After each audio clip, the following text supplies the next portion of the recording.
नमस्कार, वीडियो में आपका स्वागत है। मैं हूं प्रमोद यादव। हम आ चुके हैं माघ मेला के सेक्टर 4 में। अभी हम पहुंच चुके हैं ज्योतिषपीठ के शंकराचार्य स्वामी अवमुक्तेश्वरानंद जी के शिविर में इस समय मीडिया कर्मियों और भक्तों श्रद्धालुओं की भारी भीड़ लगी हुई है। शंकराचार्य जी के शिविर में चारों तरफ से लोगों का जमावड़ा है। सबसे अधिक भीड़ मीडिया कर्मियों की है। इस समय माघ मेला में अगर सबसे अधिक किसी की चर्चा है तो वह है शंकराचार्य स्वामी अवमुक्तेश्वरानंद।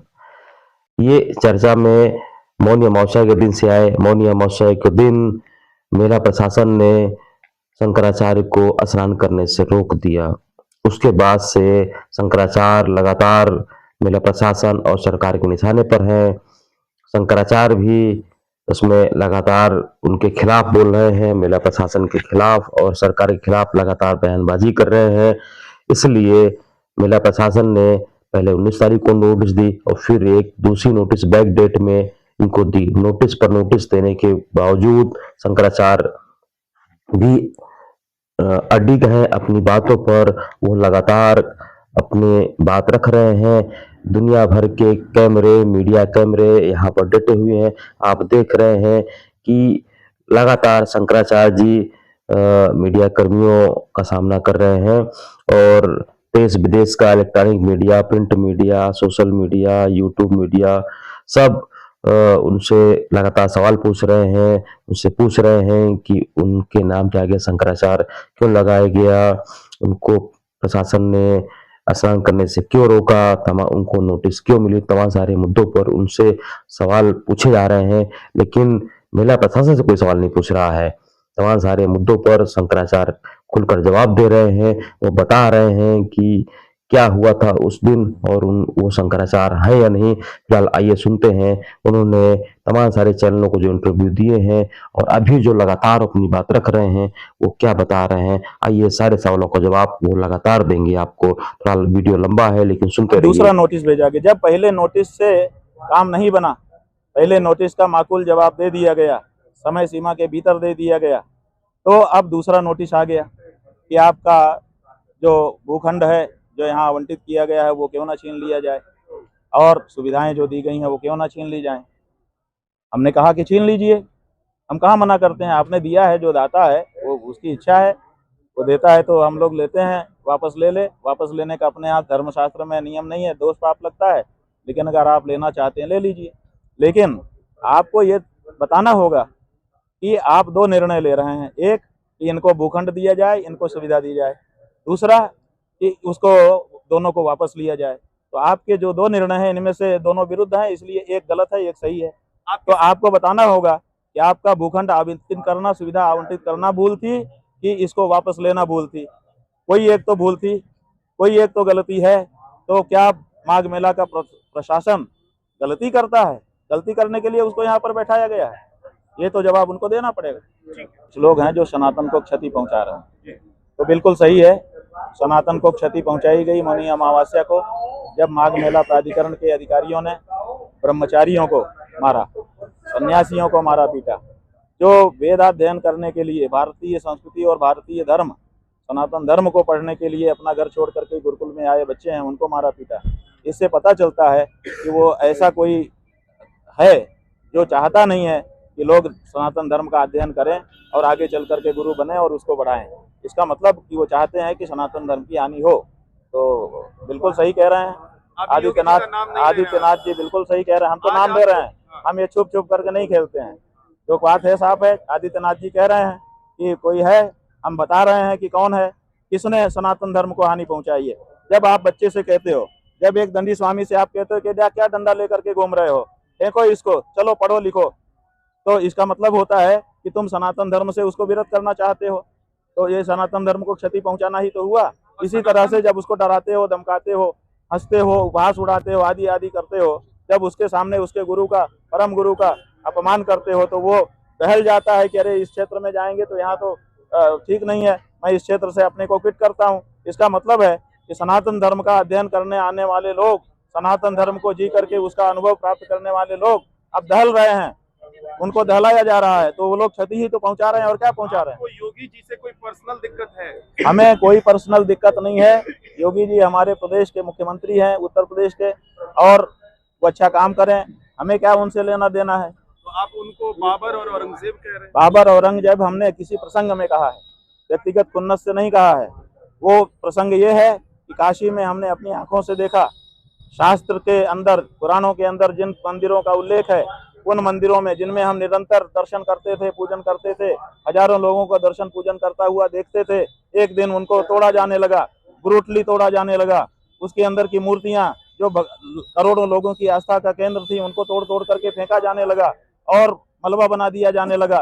तो हमने इतिहास में पढ़ करके ये जाना था कि औरंगजेब नाम का कोई व्यक्ति था जिसने मंदिर तोड़े थे। आप औरंगजेब तो की स्वाभाविक है, योगी जी से कर दें। तो स्वाभाविक है कि अगर मंदिर तोड़ने के कारण औरंगजेब हमारी नजर में अच्छा नहीं होता है, तो जो दूसरा तोड़ेगा वो भी तो हमारी नजर में औरंगजेब ही होगा। महाराज जी मुझे ये कोई भी विरोध कर सकता है, किसी भी कारण से विरोध कर सकता है, लेकिन हमारी डिग्निटी पर सवाल कर देना कि आप ये हो ही नहीं, और वो भी एक जिम्मेदार अथॉरिटी के द्वारा।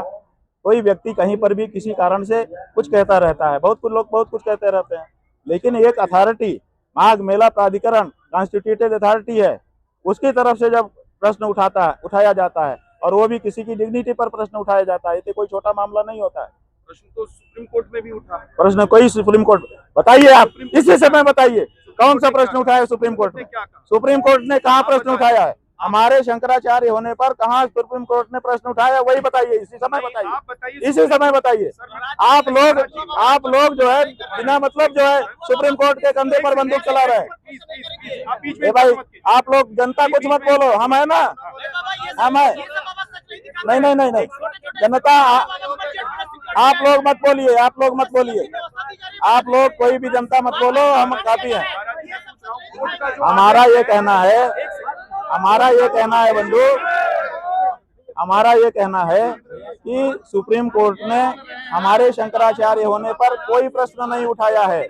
अगर उठाया है तो आप या प्राधिकरण या आदित्यनाथ दिखाइए हमको कि उन्होंने कब हमारे शंकराचार्य होने पर प्रश्न उठाया। हमारे शंकराचार्य होने पर सुप्रीम कोर्ट ने कहा प्रश्न उठाया, बताइए। मैं महाराज जी एक चीज कहता हूँ कि मैं प्रश्न उठाने वाला इसलिए नहीं होता हूँ। अरे भाई आपने सुप्रीम कोर्ट का नाम लिया, अब इन्होंने देखिए सुप्रीम कोर्ट का नाम लिया, हम पूछ रहे हैं कि सुप्रीम कोर्ट ने कब उठाया प्रश्न, नहीं बता पा रहे हैं। ये देखिए ये बात, ये सुप्रीम 2022 ईस्वी, अंग्रेजी तारीख में बता रहे हैं, 2022 ईस्वी के सितंबर महीने की 11 तारीख को हमारे गुरुजी महाराज, जो कि ज्योतिष पीठ और द्वारका शारदीय पीठ के शंकराचार्य थे, वो ब्रह्मलीन हो गए, उन्होंने शरीर छोड़ दिया, व्यापक हो गए। ये नियम है कि जब एक आचार्य का अंत हो जाता है तो उसकी जगह पर दूसरा आचार्य स्थापित किया जाता है। एक आचार्य के अंत में, ऐसा महाठामनाय महानुशासन है, तो उनके शरीर के अंत हो जाने पर हमको उनकी जगह पर उनकी इच्छा के अनुरूप पदस्थापित किया गया। हमारे यहाँ दो चीज चलती है, एक होता है कि जो गुरु है वो उसके चले जाने पर उसका शिष्य स्थान ग्रहण करता है, और दूसरा ये है कि अगर उन्होंने किसी विशेष के बारे में इच्छा की हो तो उसका विचार किया जाता है। तो यहाँ पर हमको ही उन्होंने ज्योतिष पीठ के लिए शिष्य बनाया था, और द्वारका पीठ के लिए स्वामी सदानंद जी महाराज को उन्होंने शिष्य बनाया था। दो ही शिष्य उन्होंने बनाए थे, ये बताते हुए कि 2 पीठ हैं, हमारे बाद यही दोनों इसके अधिकारी होंगे। तो ज्योतिष पीठ पर हमारा और द्वारका शारदा पीठ पर उनका अभिषेक कर दिया गया। उनके इच्छा पत्र के आधार पर, जिनको जो उनके निजी सचिव थे ब्रह्मचारी सुबुद्धानंद जी, उनको उन्होंने आदेश दे रखा था कि ये तुम कर देना, तो उन्होंने कर दिया। उसके बाद हम लोग उसके अनुसार कार्य करने लगे। फिर श्रृंगेरी के शंकराचार्य जी, जो हमारे यहाँ ये मान्यता होता है कि ब्रदर मठ होता है। ब्रदर मठ का मतलब होता है कि समान धर्मा मठ, जो हमारी ही कैपेसिटी वाले लोग हैं। तो हमारे कैपेसिटी के 3 लोग हैं, पुरी के शंकराचार्य जी हैं, द्वारका के शंकराचार्य जी हैं, और श्रृंगेरी के शंकराचार्य जी हैं। तो जब ज्योतिष पीठ का तो प्रश्न ही था हमारे पे, और 3 शंकराचार्य वो थे, तो श्रृंगेरी के शंकराचार्य जी ने कहा कि नवरात्रि है, मैं तो नहीं आ पा रहा हूँ, आप लोग आइए, हम आपका अभिषेक करके आपका जो अभिषेक हुआ है उसकी पुष्टि करेंगे। तो उसी महीने की 26 तारीख को हम लोग श्रृंगेरी गए, और वहाँ पर उन्होंने विधि विधान से हम लोगों का अभिषेक किया। उसके बाद फिर उन्होंने अपने शिष्य को कहा, जो उन्हीं का रूप है, चल मूर्ति हैं, इस समय वो स्वयं नहीं जाते हैं, उनको भेजते हैं। उन्होंने कहा कि ये द्वारका जा करके, क्योंकि द्वारका के शंकराचार्य जी के मामले में, हमारे ज्योतिष पीठ के मामले में ऐसी कोई परंपरा नहीं है कि अमुक जगह पर अभिषेक हो तभी माना जाएगा, हमारा कहीं भी होता है। लेकिन द्वारका शारदा पीठ के अंदर एक परंपरा चली आ रही है कि द्वारकाधीश जी का जो मंदिर है उसके बाईं तरफ एक चबूतरा है, उस चबूतरे पर जब वहाँ के महाजनों के द्वारा अभिषेक होता है तभी वो अभिषेक माना जाता है।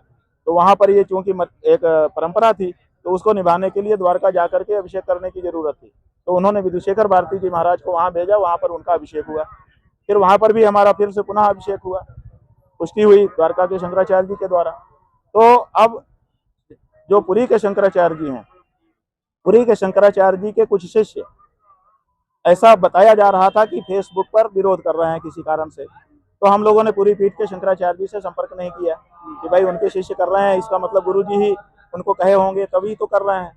तो उनसे हम लोगों ने संपर्क नहीं किया, क्यों, और हमारा काम भी हो गया। क्योंकि जब सुप्रीम कोर्ट में 3 जजों की बेंच बैठती है तो 2 जो कह देते हैं वही फैसला होता है, एक वाला भी उसी के साथ लिखा जाता है, लेकिन उसका कोई मतलब नहीं होता है। तो 3 की बात थी, 2 जब हो गए तो हमारा काम हो ही गया था। तो ऐसी परिस्थिति में हम लोग अभिषिक्त हो गए, शंकराचार्य के रूप में काम करने लगे। इधर क्या हुआ कि 23 सितंबर को हमारे जो विपक्षी हैं, जो परंपरागत विपक्षी, हमारे विपक्षी नहीं हैं, हमारे परंपरागत विपक्षी हैं, ज्योतिष पीठ का जो विवाद चल रहा है उसमें हमारे गुरुजी के समय से ही जिनके साथ मुकदमा चल रहा था, जिनको रिस्ट्रेन किया गया था अपने आप को शंकराचार्य कहने से, हमारे गुरुजी को कहा गया था कि आप ज्योतिष पीठ के शंकराचार्य हैं। तो जब हमारे गुरुजी ज्योतिष पीठाधीश्वर की कैपेसिटी में कोर्ट के अनुसार थे, तो उनकी जगह पे हम आए तो हम भी हैं, और उनको रोका गया था।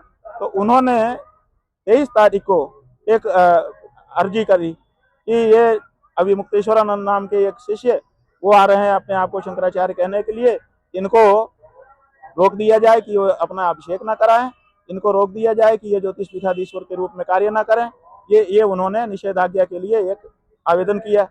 सुप्रीम कोर्ट में 23 तारीख को उस पर सुनवाई हुई। सुनवाई होने पर हमारे वकीलों ने सारा प्रमाण उनको बता दिया कि हमारा अभिषेक 12 तारीख को ही हो चुका है और हम वर्किंग में आ चुके हैं। ये सुप्रीम कोर्ट में हुआ, बता रहे हैं, सुप्रीम कोर्ट में। सुनिए, कि आपके वकीलों ने कोर्ट के आदेश के बाद ये बात कहनी शुरू, तो हम बता रहे हैं ना, पूरे बता देने दीजिए, जनता जान तो जाए। सुप्रीम कोर्ट में हमारे वकीलों ने पूरे प्रमाणों के साथ बता दिया कि उनका 12 तारीख को ही अभिषेक हो चुका है, वो ज्योतिष पीठाधीश्वर के रूप में कार्य करने लग गए हैं। तो कोर्ट ने उसको रिजेक्ट कर दिया, उनके आवेदन को निरस्त कर दिया। वो मांगने गए थे इनको रोक दे, रोकने को निरस्त करने का मतलब क्या होता है कि उन्होंने मान लिया। उसके बाद नहीं, क्या मतलब है बताइए? उसके बाद सुनिए, ठीक है, रोका नहीं ना उन्होंने, हमको कार्य करने से रोका नहीं ना। वो नहीं, वो सुनिए, उन्होंने ये कहा, महाराज जी, आपने एक आरोप बहुत गंभीर लगाया।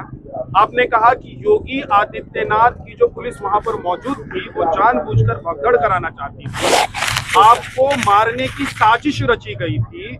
योगी आदित्यनाथ को आपसे क्या दिक्कत है? आपको मारने की साजिश आखिर क्यों रची जाएगी, इसका क्या जवाब? उनको क्या दिक्कत है? हमने ये क्यों कहा, इसलिए कहा कि हमने वहां पर कुछ अनुभव किया। अनुभव क्या किया कि पहले हमको बहुत देर तक रोका गया, रोक करके माइक में बार बार अनाउंस करके भूमिका बनाई गई कि माहौल बिगाड़ रहे हैं। उसके बाद फिर हमारे लोगों को पकड़ पकड़ करके हमसे दूर कर दिया गया, इतनी दूर कि हम उनको देख भी नहीं सकते थे, वो भी हमको नहीं देख सकते थे। उसके बाद सादे ड्रेस में पुलिस ने हमारा अपहरण किया, तन्हा अकेले हम, और हमको ले जा करके अज्ञात स्थान पर रख दिया। वहाँ पर रखे रहे, आधा घंटा वहाँ पर हम खड़े रहे। उसके बाद फिर दूसरी जगह पर वो लोग आए, ले गए, फिर वहाँ पर 15-20 मिनट रखे रहे, फिर तीसरी जगह ले गए, फिर वहाँ पर 15-20 मिनट रखे रहे, तब चौथी जगह पर यहाँ ले आए। तो हम ये विचार कर रहे हैं कि आखिर ये ऐसा क्यों कर रहे हैं, आखिर वो हमको अकेला क्यों कर रहे थे और बार बार इंसिस्ट क्यों कर रहे थे कि नीचे उतरो, नीचे उतरो। तो नीचे उतरो का मतलब है कि हम जैसे ही नीचे उतरते, 150-200 जवान थे वो सादे ड्रेस में, वो कृत्रिम भगदड़ उत्पन्न करते और हमको मार देते। क्या मिलेगा इससे? क्या मिलेगा ये तो वो जाने। आपने एक भी क्वेश्चन नहीं किया इससे, आपने एक भी क्वेश्चन से महाराज जी से एक भी क्वेश्चन नहीं किया। इनके शिष्य को मारा गया, आपने क्वेश्चन किया? रुको भाई, किया, सिर्फ लिखा हुआ पढ़ रहे हो महाराज जी। एक सेकंड भैया, ठीक है, अब आगे बढ़ते हैं थोड़ा सा। आपको लिखा लिखा हुआ भेजा गया है भाई आगे बढ़ते हैं महाराज जी, कुछ और सवाल प्लीज। जी मैंने को प्रश्न पूछिए मुझे। आप महाराज जी बीजेपी की तारीफ नहीं कर रहे, इसलिए उनको तकलीफ हो रही है सब। महाराज जी बताएंगे अच्छे से, महाराज जी अच्छे से बताएं, आपकी भावना एकदम सही है। महाराज जी की बात सुन लेना। iPhone 17 ऐसे थोड़ी मिला है। डीएम नहीं है, हमने कब कहा कि डीएम नहीं है? आप उनके अधिकार को तो नहीं मानते? नहीं, अधिकार क्या है? किसी को मारना अधिकार है उनका? कौन से संविधान में, किस पीनल कोड में लिखा है? पढ़ा नहीं है आपने? किसी बच्चे को पकड़ करके उसको यूं करके और खींचना और मारना और उसकी चोटी पकड़ के जोड़ना और लात मारना, ये कहाँ के नियमावली में है? कौन कर सकता है? क्या कोई कर सकता है ऐसा? क्या पुलिस नियमावली में है? क्या नेताओं की नियमावली में है? की नियमावली में है? किस नियमावली में बताओ? ना मुसलमान ना ईसाई के नियमावली तक में नहीं है। आप कैसी बात कर रहे हो? हमने हमसी के पद को डिनाई किया। हमने ये कहा इतने बड़े बड़े अधिकारी जो डीएम थे, जो कमिश्नर थे, वहां पर खड़े थे, उनके सामने ये सब हो रहा था, उनको संभालना चाहिए। यही तो हमने कहा। हमने कहा उनका दोष ये है कि वहां उपस्थित रह करके भी उन्होंने इस बात को लंबा किया। यही तो हमने उनके ऊपर आरोप लगाया है, प्रेस कॉन्फ्रेंस में रिकॉर्डेड है। अब कुछ और सवाल है मेरे। आप खूब करिए। मैं कुछ नेता है वो लोग भी करते हैं। अरे बीजेपी के अग्निवार नाम तो लो। भी करेगा, उसको कार्रवाई तो की जाएगी। धर्मपीठ होता ही सब बिके हुए हैं ना।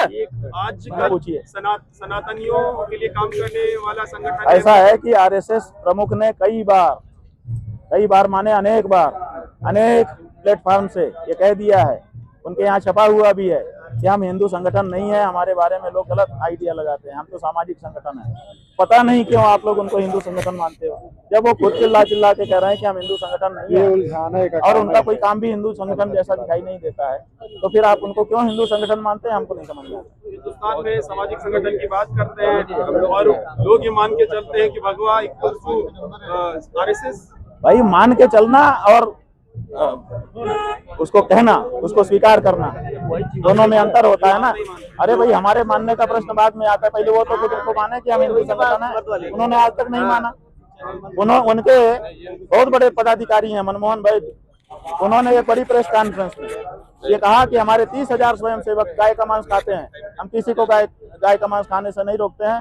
तो जब गाय का मांस खाने वाला भी स्वयंसेवक है तो कैसे हिंदू संगठन हो सकता है वो? आप बताओ। ये कोई हम थोड़े कह रहे हैं, तो उन्होंने बात करो। महाराज जी बोल रहे हैं ना, योगी जी से सवाल करो, क्यों नहीं कहते हो? चुप रहो। हम स्वीकार नहीं करते, हम अनुशासनहीनता है। महाराज जी असदुद्दीन नेता है, नहीं ऐसा है कि अब नेता लोग राजनीति के अनुसार सोचें तो ठीक है, पत्रकार लोग भी राजनीति के अनुसार सोचने लगे, इसका मतलब कि रोग बढ़ रहा है। अगर उसने कहा कि हम हरा कर देंगे, हरा रंग समृद्धि का द्योतक है, तो क्यों आप ये अर्थ नहीं लगाते हो कि वो ये कह रही है कि हम अपने क्षेत्र को समृद्ध बना देंगे? आपको क्यों राजनीति ही क्यों दिखती है? हरे रंग में मुसलमान ही क्यों दिखता है? क्या हिंदू का हरा रंग नहीं है? क्या हमारे यहाँ हरे रंग का झंडा नहीं है? ये बताओ। हमारे यहाँ भी हरे रंग का झंडा है, हमारी माताएं हरे रंग की चूड़ी पहनती हैं, सौभाग्य का प्रतीक मानती हैं। हमारे यहाँ हरे रंग के बड़े उपयोग हैं, तो इसलिए हरा रंग जो है समृद्धि का प्रतीक है। इसलिए में भी हरा रंग है, लेकिन ये भगवा और हरा जो है, हाँ, माने यही है ना कि आप लोग उसको राजनीति में ही फिट करते हैं, तो कर लीजिए। नहीं मानते उसको भाई हम कहते हैं कि हम क्यों उस अर्थ को क्यों माने? हम अपना अर्थ लगा के उसकी व्याख्या करेंगे, उसको भोतरा कर देंगे उसके कथन को। उसके कथन को अगर हम मानेंगे तो उसका कथन तो बढ़ता ही जाएगा। ऐसा है कि बसंत पंचमी उसके जीवन में आती है बंधु, जिसके जीवन की माघ अमावस्या, मौनी अमावस्या बीत चुकी होती है।